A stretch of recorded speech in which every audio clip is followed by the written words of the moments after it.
Hello বন্ধুরা, কেমন আছো তোমরা সবাই? সুপর্ণা মাল্টি ব্লগে তোমাদের সবাইকে স্বাগত জানাই। আজকে রান্নাঘর থেকেই ভিডিওটা শুরু করলাম। কি আর করব বলো, মেয়েদের জীবন, একা সংসার, সেই রান্নাঘরে তো ঢুকতেই হবে, সে যতই তোমার শরীর খারাপ থাক না কেন। এখন অনেকটাই সুস্থ আছি, তাই রান্নাঘরে ঢুকতেই হলো। আর এদিকে দেখো এই যে রান্নাঘরের অবস্থা, এর আগে তো দেখিয়েছিলাম মাটি উঠেছে ওই পোকাতে, কিন্তু আজকে না বেশি হয়ে গেছে। তো এখন আর একেবারেই সহ্য হচ্ছে না, খুবই খারাপ লাগছে, মাটিগুলো না পায়েও লাগে। তো বর্মশাকে বলছি, ও তো কিছুতেই এগুলো পরিষ্কার করছে না, আর আমারও শরীর ভালো নেই যে আমি করব। এদিকে সোয়াবিন এনেছে, যেহেতু আজকে নিরামিষ, তার জন্য এই কদিন তো সিদ্ধ ভাত, এক তরকারি ভাত, তারপর খিচুড়ি, এগুলোই করা হয়েছে। আর দুজনে মিলেই করেছি, বর্মশাই সব জোগাড় করে দিয়েছে, আর আমি এক হাতে যতদূর পারি রান্না করেছি। তো ডান হাতে সবই করতে পারতাম। আর বাইরের দিকটায় তোমাদের দেখালাম যে কি সুন্দর বৃষ্টি হচ্ছে, ঝিরিঝিরি, গরমের মধ্যে খুব ভালো লাগছে। তো আজকের থেকে রান্নাঘরে পুরো দায়িত্ব আমার হয়ে গেল। আজকের থেকে মানে সব কিছু নিজেই রেডি করে নিজেই রান্না করছি। তো পুরোপুরি সুস্থ হইনি, কিন্তু তবুও আজকে অনেকগুলোই পদ রান্না করব, যেহেতু মেয়ে আসবে। আর জানোই তো, সন্তানের জন্য কিন্তু মায়েরা অনেক কিছুই করতে পারে। অনেক দিন থেকেই ও আমার কাছে নেই, আজকে আসবে শুনে না নিজের হাতে ওকে ভালো মন্দ রান্না করে খাওয়াতে ইচ্ছে করছে। তবে আজকে তো নিরামিষ, তেমন কিছু তো রান্না করে খাওয়াতে পারবো না, তাই ভাবলাম আজকে সয়াবিনের তরকারি, লাল শাক আর করলা আলু ভাজি করব। শরীর খারাপের মধ্যে এগুলোই অনেক। এদিকে তোমাদের বাইরেটা একটু দেখাচ্ছি, যে ঝিরিঝিরি বৃষ্টি হচ্ছে, খুব সুন্দর লাগছে পরিবেশটা। তো এদিকে দেখো লাল শাকটা দিয়ে কিন্তু আমি ঝোল শাক করেছি। আর জানো তো, এই শাকটা কিন্তু প্রচুর উপকারী। বোম্বের ডাক্তার কিন্তু আমার মাকে খেতে বলেছিল ক্যান্সারের জন্য। আর এই লাল শাক কিন্তু রক্ত পরিষ্কার করতে খুব ভালো একটা ভূমিকা পালন করে। আর তার জন্যই, যেহেতু আমার রক্তে ইনফেকশন ধরা পড়েছে, আর এতে কিন্তু ক্যান্সারেরও একটা ঝুঁকি থাকে, তার জন্য আমি বর্মশাইকে বললাম এখন কিছুদিন লাল শাক আনবে। এটা খেলে পরে অনেক উপকার, রক্তও হয় আর রক্ত পরিষ্কারও হয়। আর আজকে এটাকে ঝোল শাক এর জন্যই বানালাম, যেহেতু সকালবেলায় এটা দিয়েই খাবো। তো ঝোল শাকটা হলে পরে না ভাতটা মেখে খেতে খুব সুবিধা হয়। কালো জিরে আর কাঁচা লঙ্কা ফোড়ন দিয়েই আমি এই শাকটা করেছি। এটা রসুন দিয়ে করলে আরও বেশি ভালো লাগে, তবে কালো জিরে দিয়েও কিন্তু খারাপ লাগে না। সায়না চলে এসেছে, আর আমরা কিন্তু সকালের খাবার খেয়েও নিয়েছি।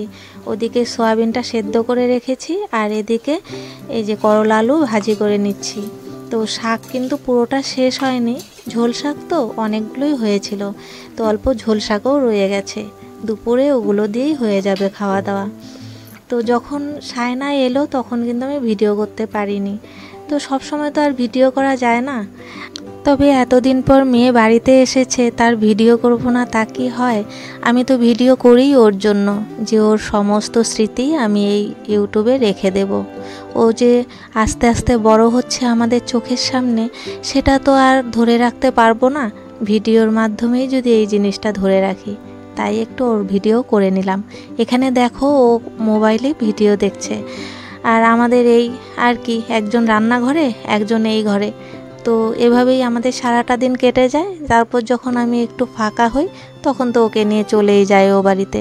এই আমাদের মা মেয়ের কিন্তু সময় কাটানো। তবে আমিও কিন্তু এই সময়টা একেবারেই নষ্ট হতে দিই না। রান্নাটা এদিকে চাপিয়ে দিয়ে মাঝে মাঝেই চলে যাই ওর কাছে, এটা ওটা গল্প করি, কথা বলি। ও যখন স্কুলে যায়, স্কুল থেকে এসে ও সমস্ত স্কুলের গল্প আমার কাছে এই সময়টাতেই করে। আমি রান্না করতে করতেই ওর সব গল্প শুনি। এখন ভিডিও করতে করতে কি ভাবছি বলো তো, যে আগেও যদি আমি এরকম ভিডিও করতাম, তাহলে কিন্তু আগের ভাড়া বাড়িটাও তোমাদের দেখাতে পারতাম, আর আমিও এখন কিন্তু সেই ভাড়া বাড়িটা দেখতে পেতাম। ওই ভাড়া বাড়িতে না রান্নাঘরটা ছিল কাঁচা, আর এখানে কিন্তু পাকা রান্নাঘরে মাটি তুলে দিয়েছে। তো সেদিন ওটাই বলছিলাম তোমাদেরকে, যে আমার পাকা রান্নাঘর কাঁচা হয়ে গেল, অথচ আগে কিন্তু আমি কাঁচা রান্নাঘরেই রান্না করতাম। ওই ভাড়া বাড়িতে ওটাই একটু অসুবিধে ছিল, তাছাড়া কিন্তু চাতালের কাছে থাকায় একটু সুবিধে হতো যে বরমশাই সময় মতো খেতে আসতে পারতো। কিন্তু এই বাড়িটা অনেকটা দূরে হওয়ায় ও কিন্তু খাওয়ার টাইমটা একটু দেরি করেই আসে। এর জন্যই দেখো আমাদের কোনো খাওয়ার টাইম টেবিল নেই। সকালের খাবার দুপুরে, দুপুরের খাবার সন্ধে, আর রাতের খাবার কিন্তু সেই 12টা-1টায়। তো এই হচ্ছে সমস্যা এই বাড়িতে। তাছাড়া কিন্তু এই বাড়িটায় অন্য সব দিক দিয়ে সুবিধে আছে। আর সায়না হাসছে কেন বলো তো? এই কিছুক্ষণ আগেই ওর ভিডিও করে গেলাম, তাই আবার যখন ভিডিও করছি ও বলছে বারবার ভিডিও করছো কেন? তো এখন সন্ধে হয়ে গেছে। আজকে কিন্তু আর বিকেলে ওকে নিয়ে যায়নি, যেহেতু আজকে ওর টিউশন নেই। টিউশন থাকলেই ওকে বিকেলে নিয়ে যায়। আজকে তো শনিবার, আর শনি রবিবার টিউশন থাকে না। আর ওর যে পরীক্ষা চলছিল সেটাও কিন্তু এখন নেই, তাই ম্যাম আজকে আসবে না বলে ওকে আর বিকেলে নিয়ে যায়নি। তাই সন্ধ্যের দিকে বরমশাই এই যে শনপাপড়িটা নিয়ে এসেছে। আর এই শনপাপড়িটা লাল কেন বলো তো? কারণ এটা হলো চকলেট ফ্লেভার শনপাপড়ি।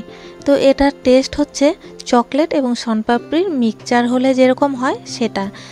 ভালোই লাগে, এটাও কিন্তু খুব টেস্টি। তবে আমার কাছে কেন জানি না মনে হয় যেটা টেস্ট সেটাই ভালো লাগে। শনপাপড়ির টেস্টে থাকবে, আর চকলেট চকলেটের টেস্টে থাকবে। তো দুটো মিক্সচার করে যে টেস্ট হয় সেটাও কিন্তু ভালোই। আর সায়নাকে দেখে বুঝতেই পারছো যে কতটা টেস্টি লাগছে ওর কাছে। তা আমি এর জন্য একটু ভিডিও করছি। বড়মশাই বলল যে তুমি প্রথম এই জিনিসটা দেখেছো বলে সবাই কি প্রথম দেখছে? সবাই তো এর আগেও হয়তো খেয়েছে, তুমি আর এটা ভিডিও করো না। তো আমি বললাম যে আমি শুধুমাত্র এই শনপাপড়িটা ভিডিও করছি না, আমি ভিডিও করছি যে আমরা সন্ধ্যের দিকে সবাই মিলে কি করি সেটাই একটু সবার সঙ্গে শেয়ার করব। তো সায়না তো সবসময় চলেই যায় বিকেলে, আজকে যেহেতু আছে তাই আমরা সন্ধ্যের টাইমটা কিভাবে কাটালাম সেটা না হয় একটু স্মৃতি হয়ে থাক, তার জন্যই কিন্তু আমার এই ভিডিওটা করা। আর সায়না ভীষণ খুশি, আজকে অনেকক্ষণ থাকতে পেরেছে এখানে। তো দাঁড়াও এখন একটু আমি জল খেয়ে আসি। এমনিতেও ডাক্তারবাবু আমাকে প্রচুর জল খেতে বলেছে, যেহেতু ব্লাডে ইনফেকশান। তো জল বেশি খেলে কিন্তু ইনফেকশানটা তাড়াতাড়ি কমে। আর তাছাড়া মিষ্টি জিনিস খেলেও না গলা খুব শুকিয়ে আসে। এরপর আর ভিডিও করিনি। তো তোমাদের বলে দিই, এরপর আমি চা করেছিলাম, চাটা খেয়ে তারপর সায়নাকে ওর বাবা ও বাড়িতে দিয়ে এসেছিল।